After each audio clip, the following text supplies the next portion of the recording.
Lakad na kami. Ayun. Kamusta po kayong lahat dyan? At as of now, wala po tayong update sa ating YouTube channel kasi nga po yung panahon po ay hindi po nakikisama sa atin. Ganun pa man, may lakad ako ngayon. Papunta tayo isang grocery at may bibilhin tayong mga pangangailangan ng bata.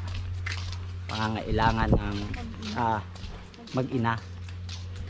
Na minsan ay nakasama natin siya sa ating vlog, yung spare PC, no? Kung mapapansin niyo po dun sa vlog natin, siya po yung sumisisid ng malalim, no? At dahil nga gusto natin siyang abutin, gusto natin i-share yung blessings natin sa kanya, let's go, kami in, pasok tayo dito. At nagkasundo kami ng asawa ko na bumili kami dito ng dadalhin sa kanya maya maya. So pasok tayo sa loob. Yan. Ayun, pakitaan yung ano eh. Balat ang talaga namin bilhin dito ay yung mga gagamitin ng bata, like diapers, gatas, no? Kasi yung sahod natin sa YouTube, yung blessings na natanggap natin, ay gusto nating i-share dun sa kababayan natin na talagang kailangan naman talagang tulungan.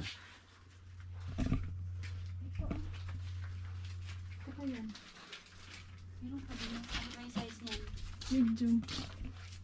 Ano na, nakapili na? Ito. Ayan, Ano ang ano? pipili na po kami ng dadalhin dun mamaya. At syempre kasama kayo, isa-surprise natin siya. Tapos, ayun nga, sa maliit na bagay na to ay mapasaya natin yung kasama natin o yung kaibigan natin, yung kababayan natin.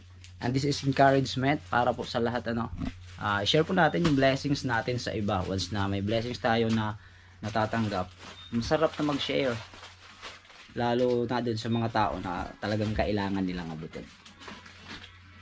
Pero kung mayaman naman yung kapitbahay mo, wag mo nang bigyan, ikaw na lang manghingi sa kanya. Sayan, joke lang po yan. Ayun, ito. Bibigay natin. Introduce din natin yung isa pang kasama natin ngayon. Baka nagtataka kayo ba tatlo kayo sa video? Si Ate Je. Ay, Hi! hi daw sa lahat ng taga-bayan.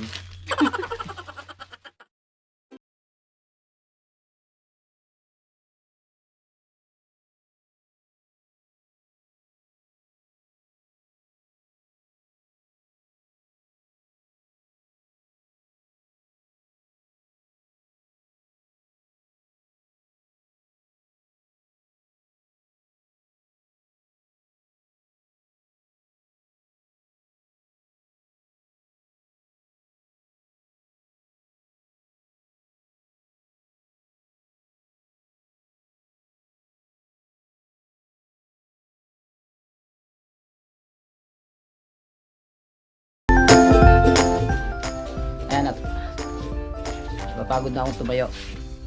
Hayaan mo lang natin si Mrs. Shads TV na mamili ng kung ano mapili nyo dyan. Ang size ba to?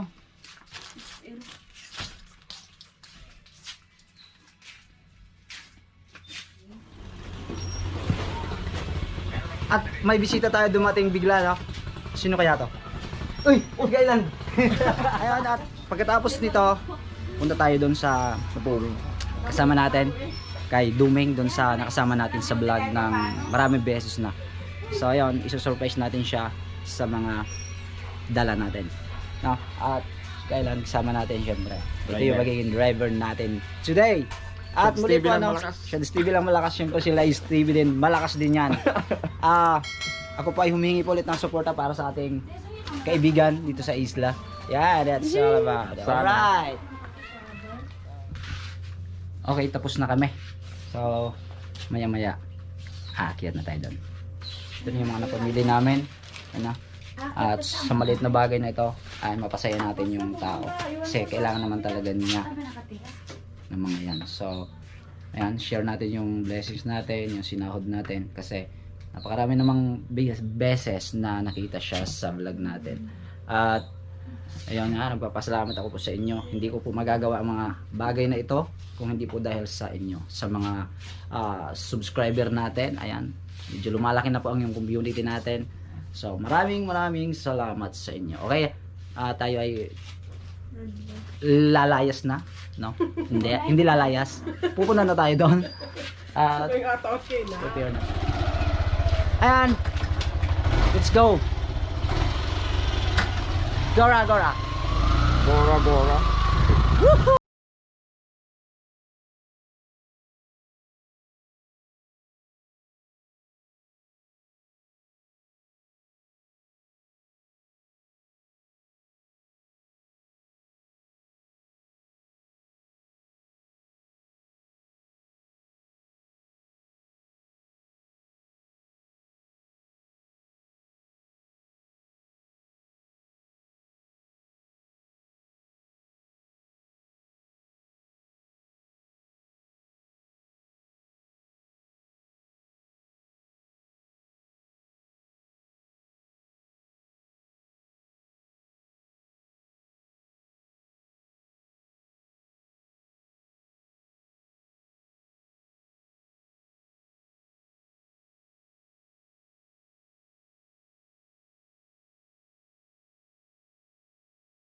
Episode maliban doon ay marami pang iba maliban sa spear fishing.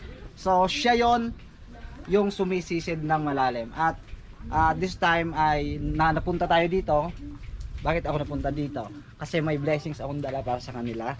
So sa kanyang buong pamilya syempre. No. Saan ba 'to galing? Ito yung kinita natin sa YouTube. So kailangan nating i-share yung mga kinikita natin para sa mga tao na kailangan talagang abutin, no? At gusto ko makausap yung misis mo, no? Asaan siya? Camera. Ay, ito po yung yung asawa niya. At ilan ang anak mo taon? 6. So bale ito si ate, ito yung asawa niya. At ngayon ay halos kapapanganak pa. Kakapanganak lang. Siguro 2 weeks pa lang, no? Kaya ayun, may kunti akong dala para sa kanila. May kunting diaper, gatas. So this is para po sa inyo ito, no?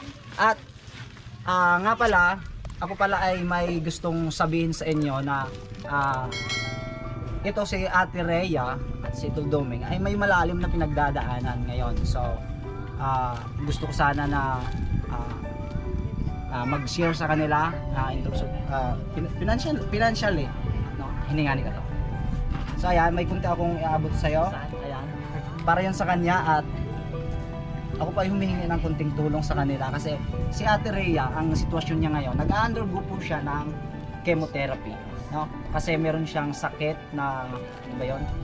Breast cancer. So dito sa isla napakahirap kasi unang-una wala naman talagang sapat na hanap buhay ang tao dito. Walang kita na malaki. So this time ang piso mo or kahit ilan ang i-donate mo sa GCash account ko ay mahalaga para sa kanila. So ayun, kung ano man ang may abot nyo pong tulong para sa amin ay magpapasalamat na rin ako. Marami pong salamat. at Humihingi pa ako ng tulong at sana po ay dinggin niyo ang aming kahilingan. Nagpapasalamat na rin po ako kung sakali. so ayun, tulad nga na nabanggit nila, ako po si Shads TV, humihingi po ako ng konting tulong sa kanila. Hindi po para sa akin, hindi po para sa akin, kung hindi ay gusto ko lang din po talaga silang abutin. Kasi sa panahon ngayon, mas maganda yung nagtutulungan. In times of pandemic, na talaga namang marami yung nangangailangan. Kailangan nating umabot sa kapwa natin. Bakit hindi natin gawin kung meron naman talaga tayong pang-abot? So yun, marami pong salamat sa inyo at naging part kayo ng aking YouTube channel, Shads TV. Maraming salamat sa inyo. 50,000 subscriber na po tayo, malapit na. So hindi natin makukuha yung mga yan kung hindi po dahil sa inyo. Meron pa tayong next vlog, next day, or siguro baka bukas or sa mga susunod community vlog dito sa lugar ng Basadya. Gusto nating abutin ang per household ng kunting tulong mula sa kay Shads TV. So, yan, maraming pong salamat sa inyo at hanggang sa muli. Siguro pag gumanda na yung panahon, kumalma na, back ulit tayo sa fishing. At sa mga nag-aabang dyan, malapit na ulit tayong makabalik. Salamat sa inyo at mabuhay po tayong lahat. So right yun, no, natapos yung ating paghatid ng may kaunting tulong sa Yes. ating kababayan. At yun nga, yung tama yung sinabi ni Sheds TV na anumang amount na ibibigay ninyo sa kanyang GCash account is hindi naman mapupunta sa kanya. Yeah. Kundi yun ay sigurado, ako mismo magpapatunay sa inyo mga kaibigan, no, yun ay masisigurado namin na lahat ng yon ay mapupunta dito sa pamilyang ito sapagkat itong pamilya na to talaga mga kaibigan is nangangailangan talaga. Nakikita namin yung kanilang pangangailangan talaga. So kami, meron kaming puso at passion na gusto namin tumulong pero hindi din sapat. Although nakakapagbigay kami ng kaunti pero mas may malaking bagay pa sila na mas kailangan nila. So yun, no, sana ay magkaroon ng katuparan ang mga pangarap namin. Sama-sama tayong mangarap. Yes. At yung pangarap namin sana ay maging pangarap niyo din. Okay. Maraming salamat po sa inyo.